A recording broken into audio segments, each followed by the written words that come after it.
I'm Melissa. This is Martin, Haley, and Maddie, and we're cruising America's Great Loop on our boat Cavalier. We welcome you to hop aboard and share in this journey with us.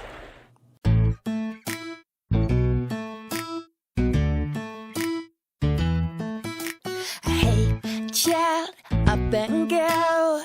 A big world is out there waiting for us. I do live in every day.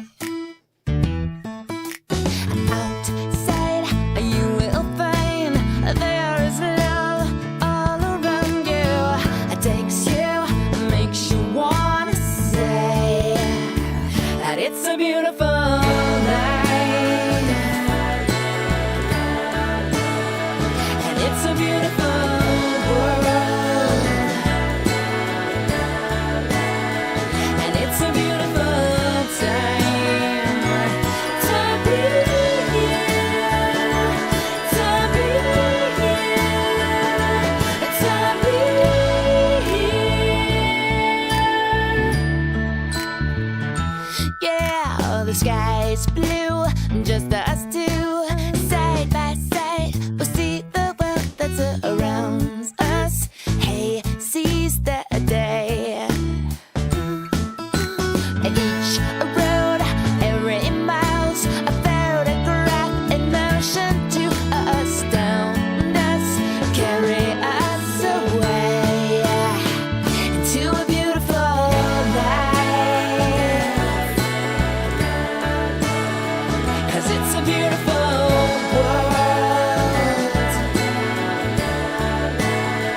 and it's a beautiful time to be here, to be here. Leave all your cares behind you. The sun is rising. Turn around, it's right in front of you.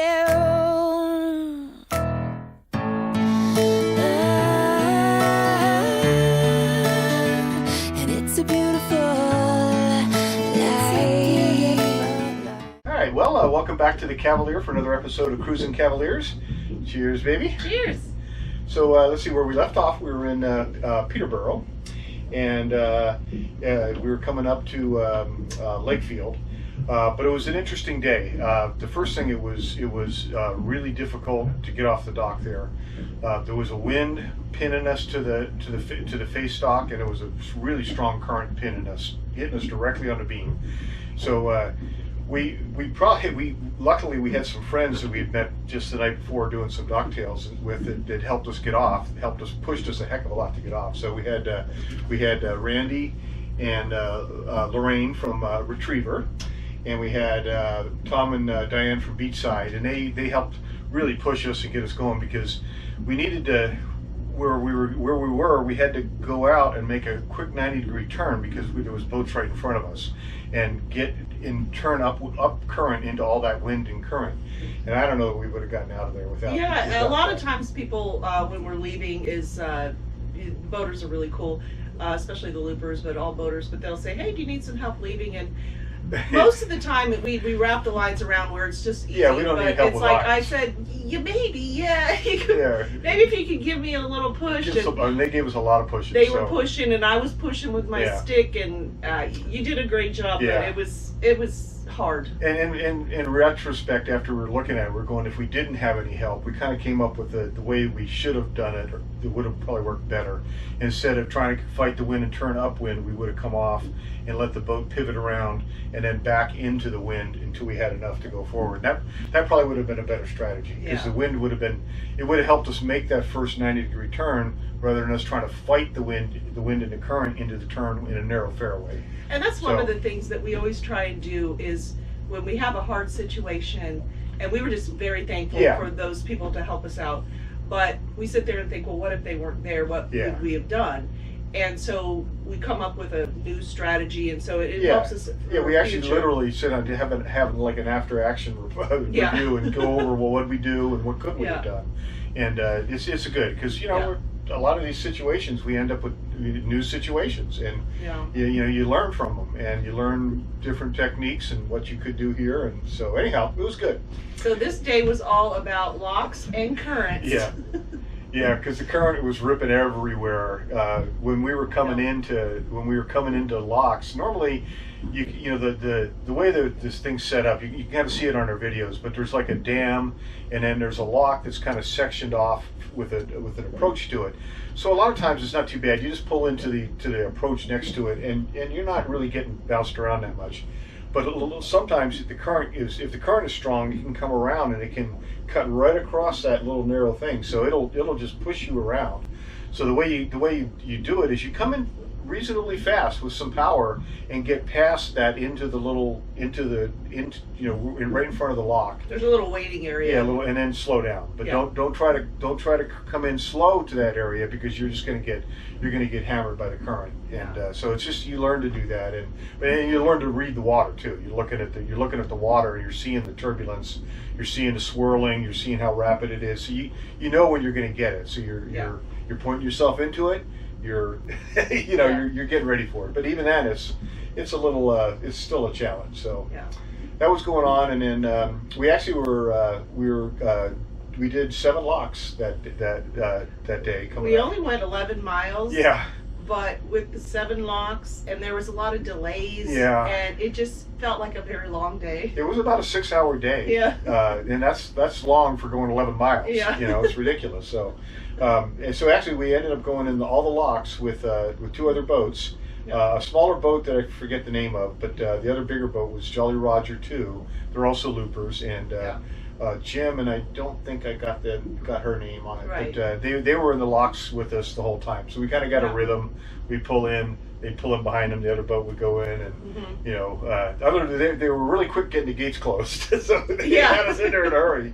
We had to have our lines on quick. So Melissa was really scrambling to get those lines going. So. Yeah, because they were pulling in. But what was also cool is we did the Peterborough Lift Lock, which was a first for us. Yeah. And so we were kind of in the lead of the 3 of us, and we had never been to this type of lock. Yeah. And normally there's just like one place to go, and so you go there. But there's 2, and so they both had red lights on, and we're sitting there going, "Ooh, which one do we go to?" But we saw the one was down, so it kind of makes sense you'd go to the down one. But then we noticed a little yellow arrow that pointed over there. Yeah. And so we're like, well, we're just going to go over here and tie up to the wall and call it. The one thing about the Canadian locks, they're awesome people, and the locks are great. They don't use the VHF radio. No. So you have to call them on the phone if you want to talk to them. So we pulled up, we were going to tie up, and then the guy came on this speaker system and said, "You don't need to tie up, we're opening up the gate right now."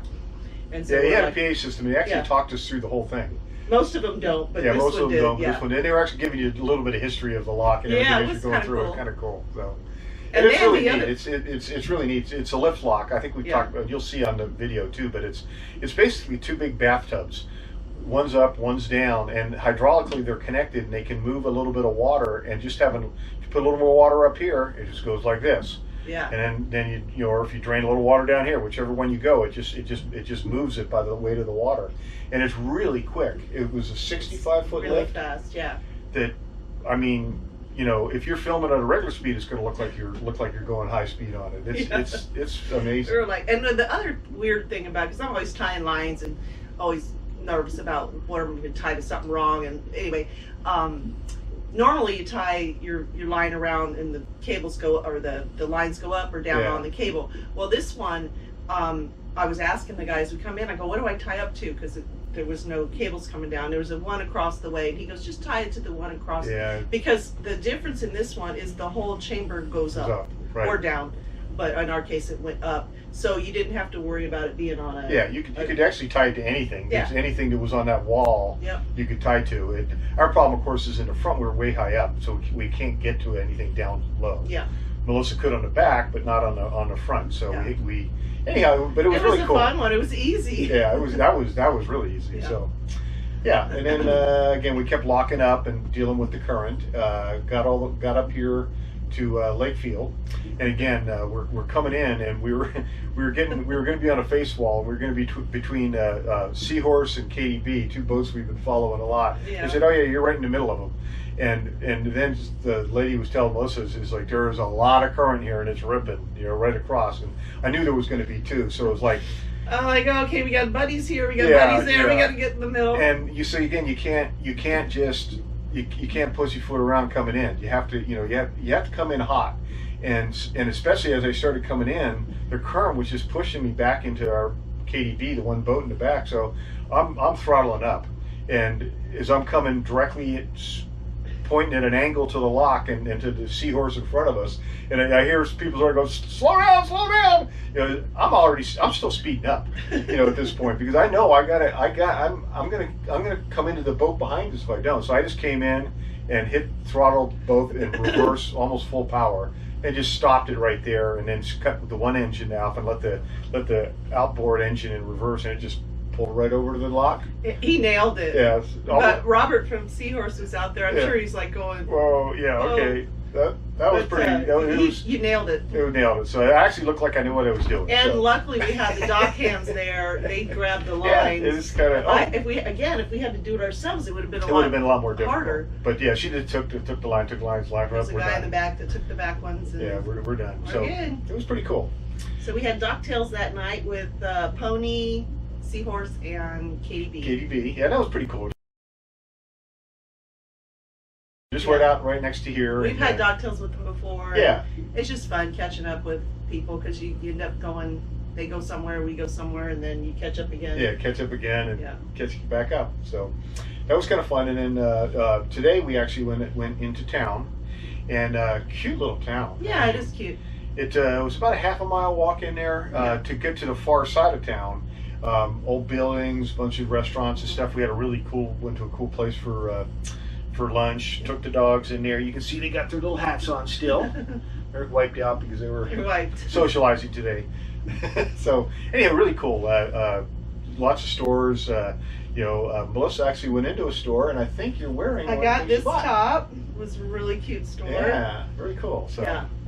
And actually, there's if all you need is provisions, there's it's not even a half-mile walk. There's a lot of stuff just right here, but we wanted to go into the town. Yeah, we wanted to go see it. Yeah, and right next to us here is a market.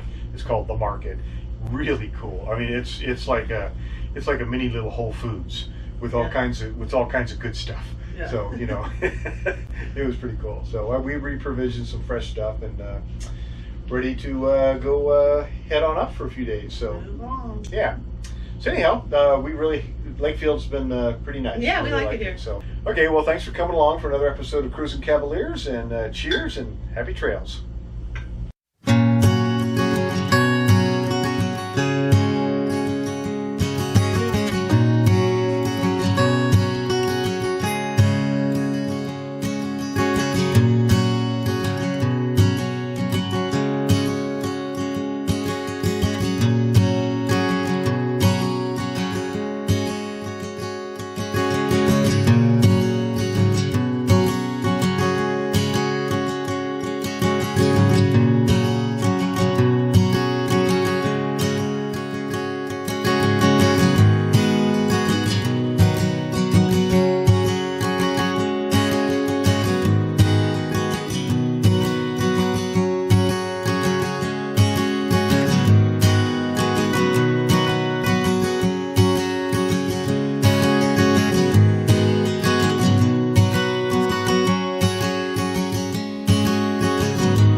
Thanks for coming along for another adventure with Cruising Cavaliers. Sorry about that. Anyway, cheers and happy trails. People will redo that. I know. Who are we again? Let me settle down and do that again.